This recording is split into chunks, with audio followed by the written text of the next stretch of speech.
Hey, what's happening, all you supersonic fans out there? I'm Duuz-Diz-Din, and I'm back with another issue review of Sonic the Hedgehog by IDW. This time it's issue 18, titled Victims, as the shockingly dark series, well, story arc, I guess I should call it, of Sonic the Hedgehog continues on when the sweetest character in all of Sonicdom is targeted by the vicious metal virus horde. Now, in the story proper, we actually open up with something kind of cute, with a drawing done by Cream that depicts, where things stand for the most part. We get to see that Whisper and Tangle are, up at Spiral Hill. The location of Tails' workshop, the location of Central City, where Restoration HQ is, the fact that at Seaside City we lost Charmy, Angel Island with Knuckles. It's very cutesy, but it really just belays the really dark and sinister nature of this entire story going forward. As in Flora Florist Village, where Cream lives, Eggman is just unleashing the metal virus upon the populace just in order to kind of stick it to Sonic.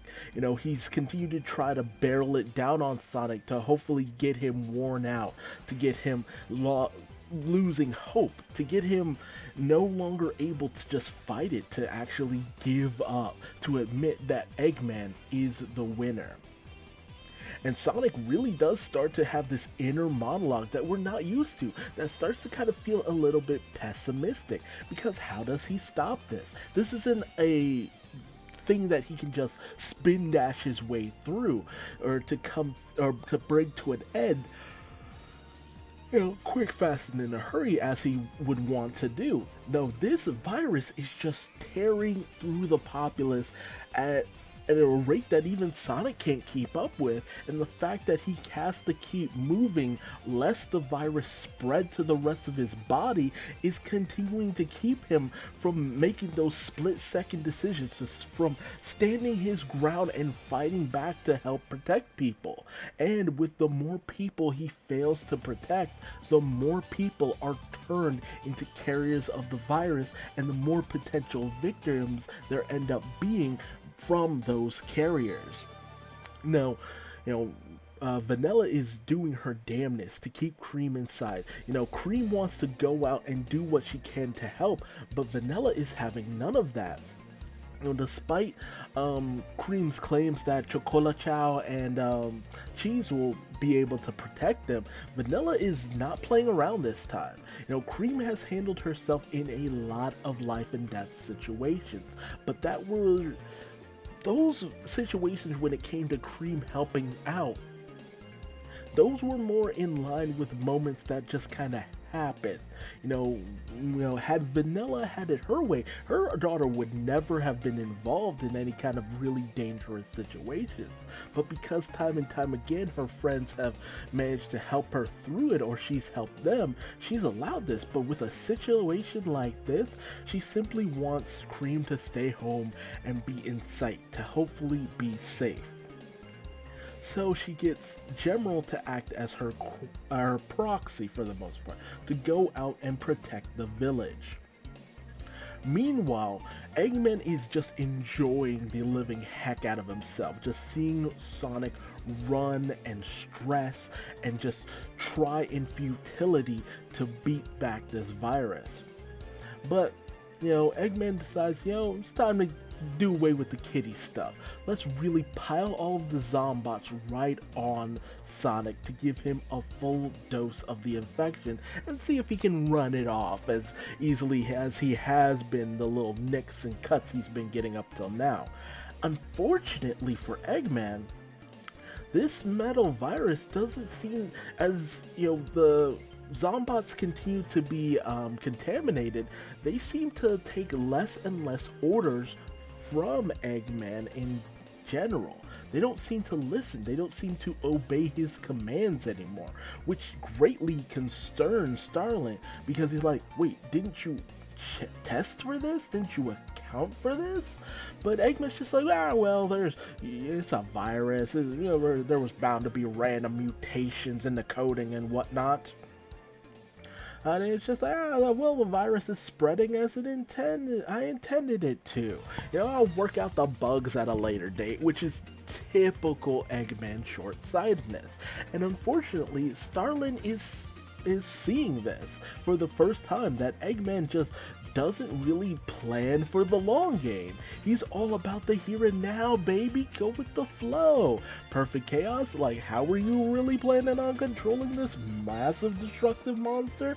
The whole situation with the space colony arc, he's just like, yeah, but did you account for what would happen if this thing wasn't something you could actually control? No, Eggman never thinks of the long game. He could have conquered the planet 10 times over if he had done so much as that. But he decides, you know what, I'm gonna go get something to eat.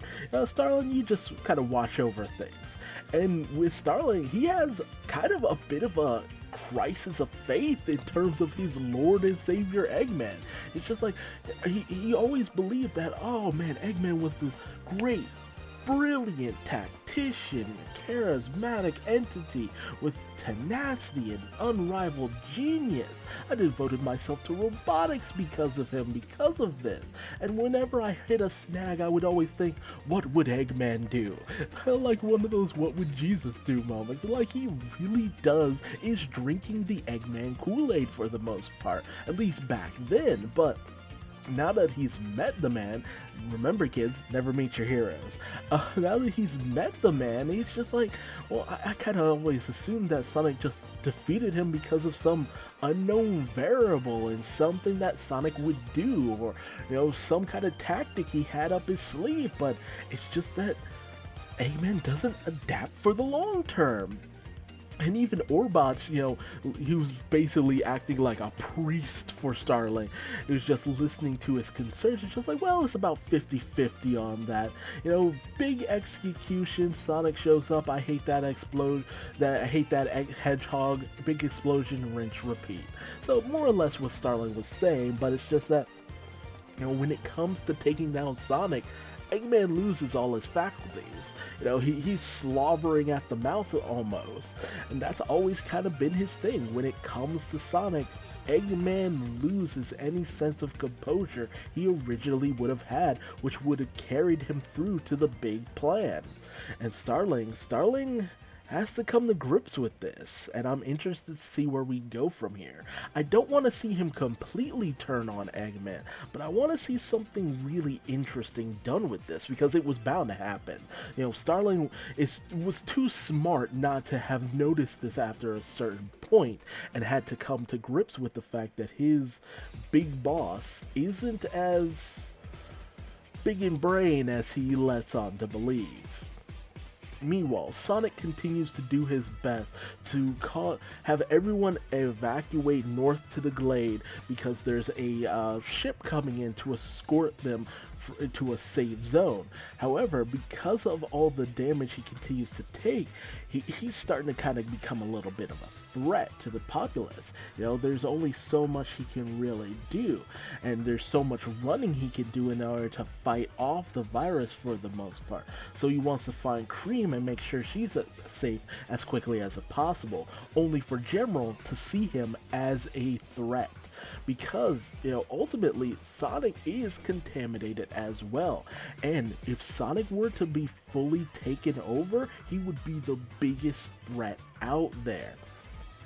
Sonic does his best to kind of talk Gemerl out of this, because he's just like, no, I can control it, I can keep it under control, it might be spreading, but as long as I run it off, it's handled. But Gemerl's just like, no, I don't think so.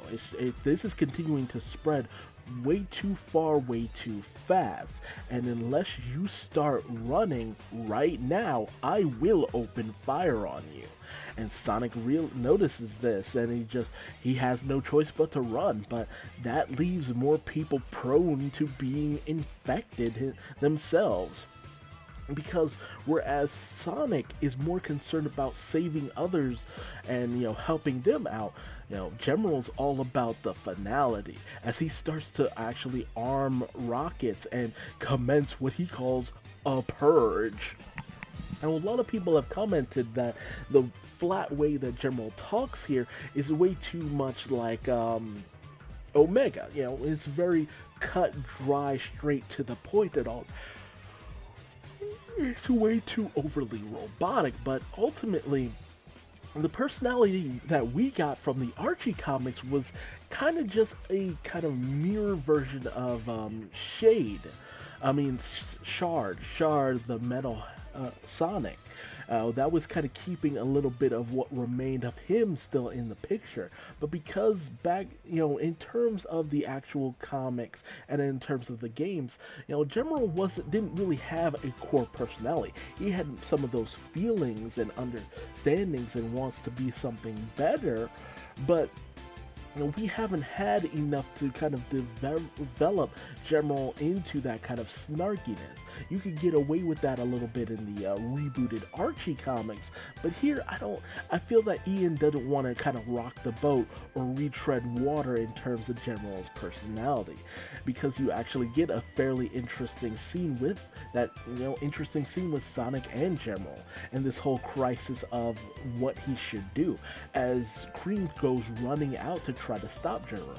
Now, I see a lot of people commenting on the fact that this feels like this kind of rolls in line with what Charmy did, but no.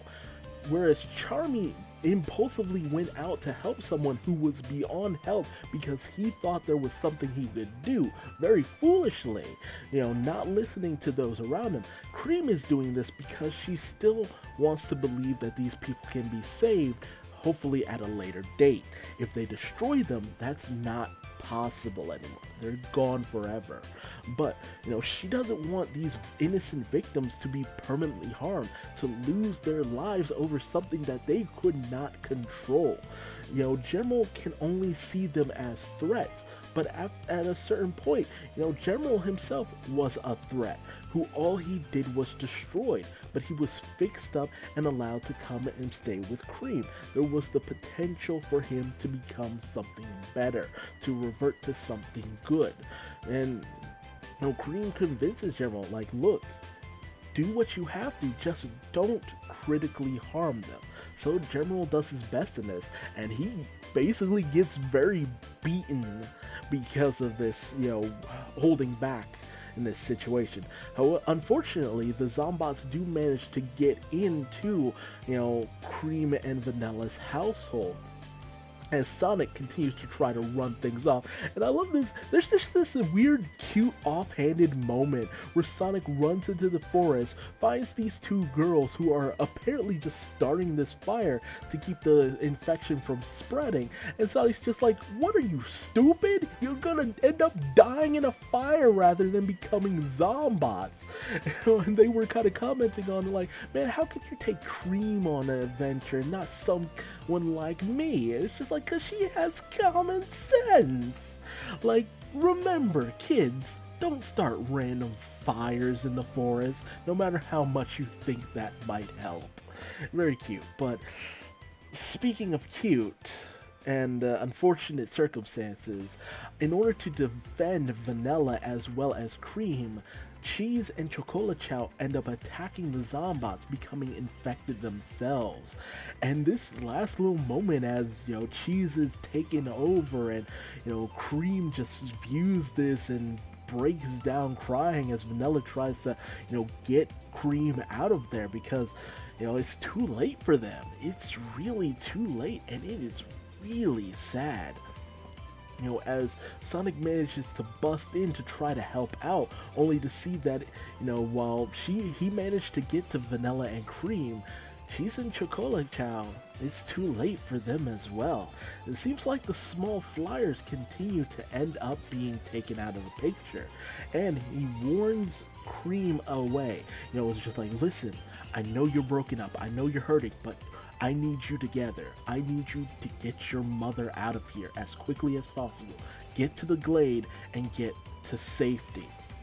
And Cream, being the strong-willed girl that she is, manages to, get, her mother out of there. But, Sonic barely manages to make it out as well, just because of the fact that Gemerl comes in to step in and help out. And, Gemerl even apologizes to Sonic for how he was acting before.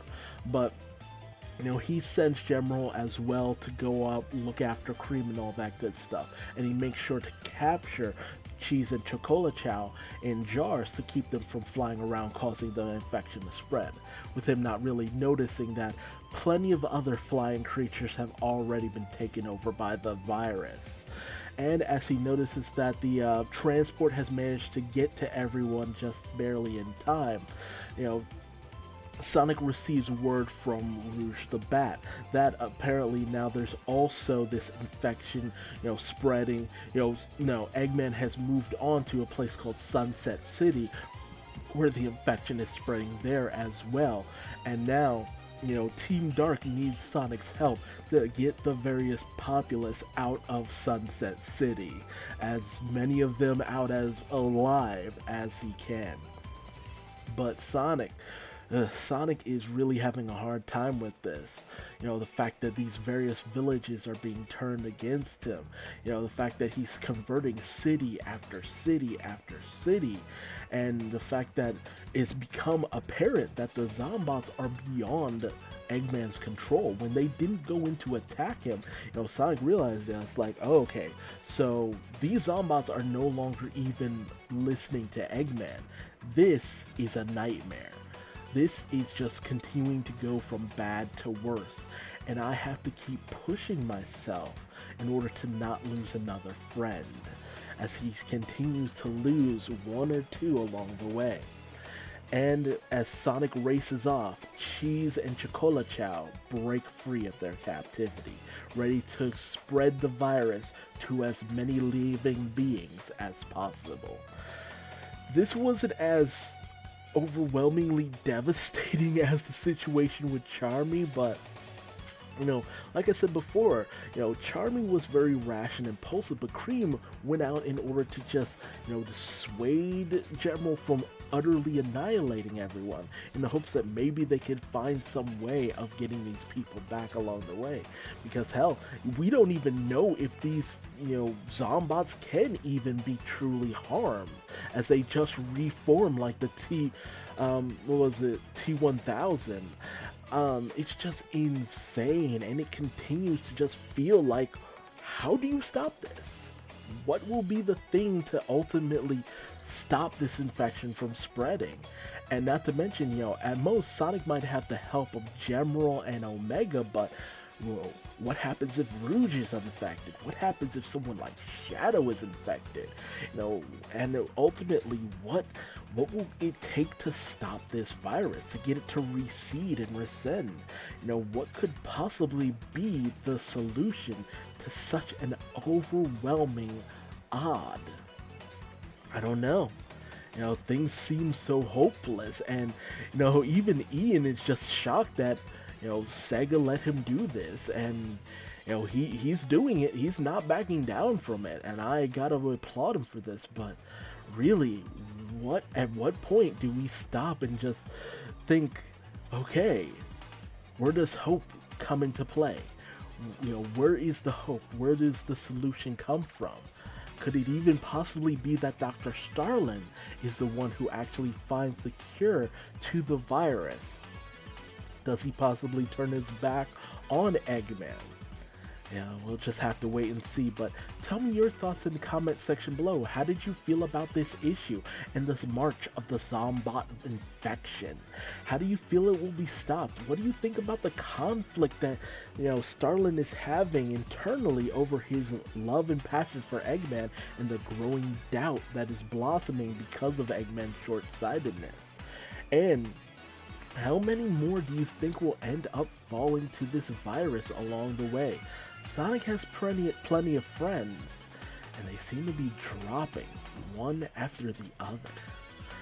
Again, tell me your thoughts in the comment section below. If you liked this video, leave me a like. If you didn't, feel free to leave me a dislike and tell me what I did wrong in the comment section below.